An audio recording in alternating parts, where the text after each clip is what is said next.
Educational एक्सपोर आउ गोटे video रे आपण माननकु स्वागत। आपण माने देखि पारुथिबे Odisha subordinate staff selection commission को तरफ रु 22/8/2025 रे नोटिस आइछि। आउ जो नोटिस टा रहउछि जो प्रिलिमिनरी एग्जामिनेशन रहितिला पीजी टीचर माननक पई। आउ एई जो प्रिलिमिनरी एग्जामिनेशन हितिला 22/5/2025 रे डीजी ओएमआर मोड रे।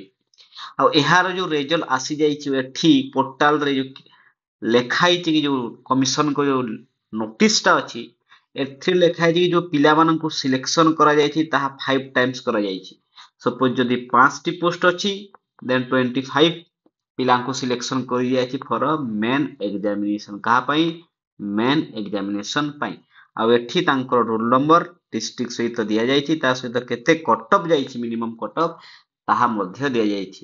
ଯଦି ଆମେ ଦେଖିବା ଏଠି ଯୋଉ सिलेक्शन जेमिति कि आपण देखि पारुथिबे अनुगुल, बरगड़, भद्रक, बालेश्वर ता सहित एठी बलांगीर, कटक, देवगढ़, ढेंकानाल, गजपति, गंजाम, जगतसिंहपुर, जाजपुर, झारसुगुड़ा, कलाहांडी, कंधमाल, केन्द्रापड़ा, केउझर, खोर्धा एमिति कि ओडिशार जो जो डिस्ट्रिक्ट रु सिलेक्शन हेचंती तांकर एठी डेटा दिया जाइछि।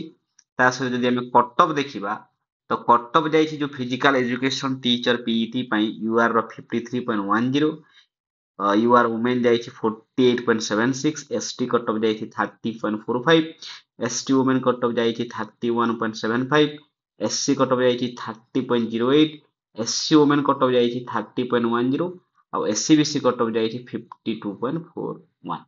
तो यह थिला जो एसएसटी पीजी टीचर जो प्रिलिमिनरी एग्जामिनेशन रो कटअफ ता सहित जो मेन एग्जामिनेशन पाई एक कैंडिडेट मानको सिलेक्शन करा जाइछि।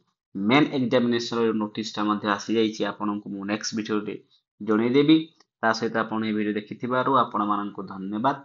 चैनल को लाइक एंड सब्सक्राइब करियन।